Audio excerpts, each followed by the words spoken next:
débat du mercredi soir sur France Info, le débat média avec nos experts Amaury de Rochegonde de Stratégie, bonsoir. Bonsoir. Et Didier Siamour du Move que l'on retrouve le samedi dans l'émission Média Code Source. À 10h le samedi matin et le dimanche à 17h en effet. Bonsoir. Voilà qui est dit. La campagne pour le premier tour s'achève. Elle a occupé beaucoup de temps d'antenne dans les médias audiovisuels. Elle a fait la une des news magazines, des journaux, des sites d'information et même animé les réseaux sociaux. Alors messieurs, avez-vous constaté des changements par rapport à 2007? Cette campagne a-t-elle fait le buzz, Amaury de Rochegonde?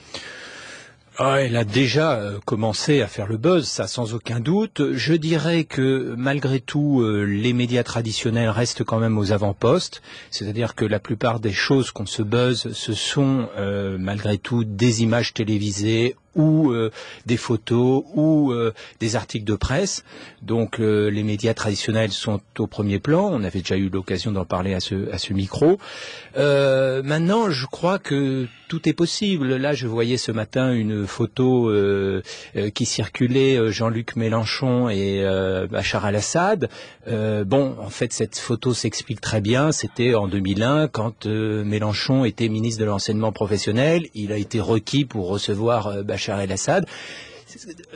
Quand c'est décontextualisé, quand ça n'est pas expliqué, eh bien, ça peut arriver à toute volée. On peut se dire, ça veut dire qu'en fait, il est proche du dictateur syrien, etc. Donc, il faut bien comprendre qu'aujourd'hui, les réseaux sociaux sont un vecteur d'émotivité, d'information extrêmement rapide, mais certainement pas toujours d'analyse et d'explication. Donc, je crois que c'est un petit peu la nuance qu'on peut faire. Et l'on a vu, Didier Siamour, que sur cette campagne électorale, les sites d'information traditionnels sur le net, on va dire les sites d'information comme franceinfo.fr, Le Monde et Le Figaro, bien d'autres, eh bien ils ont bien marché lors de cette campagne.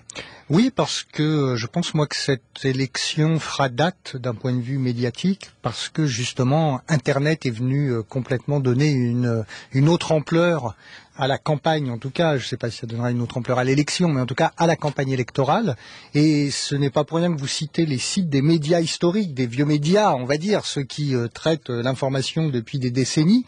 Et là, ils sont aujourd'hui concurrencés par Internet. Et donc ça signifie qu'ils sont aujourd'hui obligés quasiment d'en faire plus qu'auparavant, parce qu'il faut qu'ils s'inscrivent dans le quotidien. La réactivité. La réactivité. Alors, pour une radio comme France Info, c'est moins difficile, parce que c'est de l'information en continu, toute 24 heures sur 24.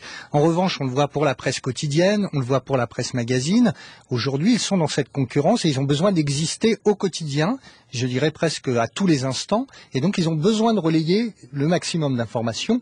Et d'ailleurs, c'est peut-être là le bémol qu'on peut apporter, c'est que est-ce qu'ils relaient des informations ou est-ce que tout simplement ils ne participent pas à une espèce de melting, de mélange de plein de choses, d'informations, rumeurs, sondages. On a vu le rôle des sondages. On a quand même eu des jours où il y avait 2-3 sondages qui sortaient en même temps. Et donc ils ont besoin de se positionner par rapport à cet univers concurrentiel. Et là-dessus s'ajoute naturellement ce que disait Amaury de Rochegonde, c'est le rôle des réseaux sociaux qui eux sont carrément une nouveauté. En 2007, ils existaient déjà, Twitter, surtout pour Twitter, et en 2007, ils existaient déjà, mais ils n'avaient pas cette ampleur. Facebook existait déjà, mais pas du tout avec cette ampleur. On se rappelle tous qu'en 2007, Ségolène Royal disait presque avoir inspiré la campagne d'Obama derrière dans l'utilisation d'Internet et des réseaux sociaux, mais on voit bien aujourd'hui que c'est vraiment une autre ampleur.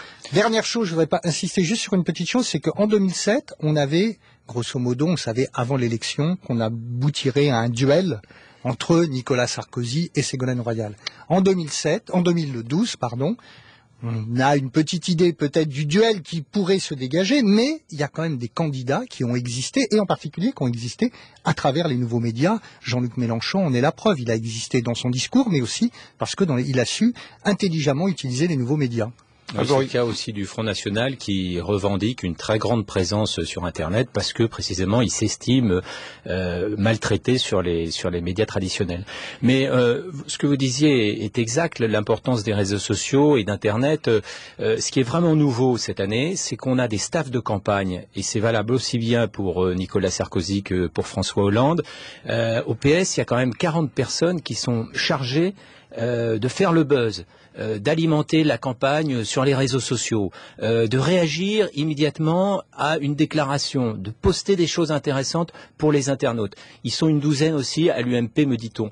Donc, je veux dire, il y a aujourd'hui pas seulement un attaché de presse, pas seulement une grande force de conviction qu'il faut avoir auprès des médias, mais aussi toute une alimentation des réseaux sociaux. Alors les réseaux sociaux qui bousculent les habitudes, la grand-messe du dimanche soir à 20h, on connaît le nom des 2 finalistes, on attend précisément 20h et là, on sait, il y a une menace, les réseaux sociaux vont donner les premières estimations à partir de 18h30. Si ça vient pas des réseaux sociaux, ça va venir de la presse belge, de la presse suisse, via les sites internet. Via des sites internet. Et aujourd'hui, le patron de Libération a dit, moi je m'en fiche, quitte à payer une lourde amende, je vais balancer les premières estimations à 18h30. Cela change, Amaury de Rochegonde. Ça change, oui, qu'un journal pour la première fois décide de passer outre ou fasse mine de passer outre parce qu'ils n'ont pas encore totalement arrêté leur décision. Ils disent que ça dépend s'ils auront des informations vraiment fiables et intéressantes à ce moment-là. C'est pas totalement nouveau, hein. Souvenons-nous quand même qu'en 2007, certes, il n'y avait pas Twitter, mais il y avait les SMS. Et on pouvait très bien, par Internet, de la même manière, par les sites suisses, par les sites belges, par tout ce que vous voulez, être informé et envoyer un SMS pour dire « Ah, bah, c'est machin qui est en temps réel ». Alors moi, je pense que c'est quand même un problème de ne pas respecter la règle d'officialisation des résultats à 20h. Pas seulement parce que ça maintient le suspense, mais surtout parce que finalement c'est une conception du vote. C'est le libre arbitre de l'électeur qui doit décider en son âme et conscience, dans l'isoloir, à un moment un petit peu sanctuarisé par rapport à une espèce de bruit dominant qui est entretenu, on le sait bien, par les sondages, eh bien, qui doit décider quel est son vote. Alors, juste pour terminer, on peut se dire, oui, mais ce serait peut-être pas mal de temps en temps qu'il sache quelle est la tendance. Exemple, 2002, Jean-Marie Le Pen qui est arrivé au second tour. Et on se dit, oui, c'est vrai que ça pourrait être utile, mais réfléchissons 2 secondes. Si on votait quasiment en temps réel, on pourrait à ce moment-là décider aussi de ne pas aller voter parce que la tendance nous correspondrait. Donc on aurait une démobilisation complète et une perte de sens pour le vote. Didier Seymour. Oui, moi je dirais qu'il y a 2 choses par rapport à ça. Première chose, d'abord, il y a, et c'est là où on voit tout le changement, toute la révolution qu'a apporté Internet, c'est-à-dire qu'aujourd'hui c'est le partage de l'information. L'information sur les intentions de vote, elle circulait dans un microcosme depuis déjà pas mal d'années. Depuis toujours. Voilà, et à partir de 18h, grosso modo, les initiés savaient à peu près les grandes tendances, en partie les journalistes. Mais maintenant c'est plus que les journalistes, oui, c'est tout le monde. Voilà, en fait. non mais sauf que voilà, ça veut dire qu'aujourd'hui il y a un partage de cette information, elle circule, elle est disponible pour tous. Ça c'est la première chose. La deuxième chose, c'est que ça pose un autre problème qui là ne relève pas des médias. C'est tout simplement, il y a une règle basique à donner qui pourrait éviter ce genre de déconvenu, ce que vous racontez à Amaury de Rochegonde, c'est tout simplement que les bureaux de vote ferment tous à la même heure. Et si tout le monde fermait à la même heure, ou à 20h ou avant, on sait qu'il y a des bureaux qui commencent à fermer avant et qu'après, voilà. Donc ça veut dire qu'à ce moment-là, la règle serait la même pour tous. Ça ne veut pas dire forcément qu'il n'y aurait pas déjà des informations qui fuiteraient, mais en tout cas, ça veut dire que les gens informés n'auraient pas de toute façon la possibilité tout d'un coup de se mobiliser ou de se démobiliser. Comme il nous reste 2 minutes, j'aimerais qu'on aborde les nouveaux médias par Twitter. Un journaliste vedette de M6 ce week-end a fait passer une information concernant Nicolas Sarkozy. Il a débordé un petit peu de son rôle d'arbitre qui doit être neutre théoriquement pour donner son opinion sur un candidat. Il s'est fait taper sur les doigts, c'est sur M6, Bernard de la Villardière. Amaury.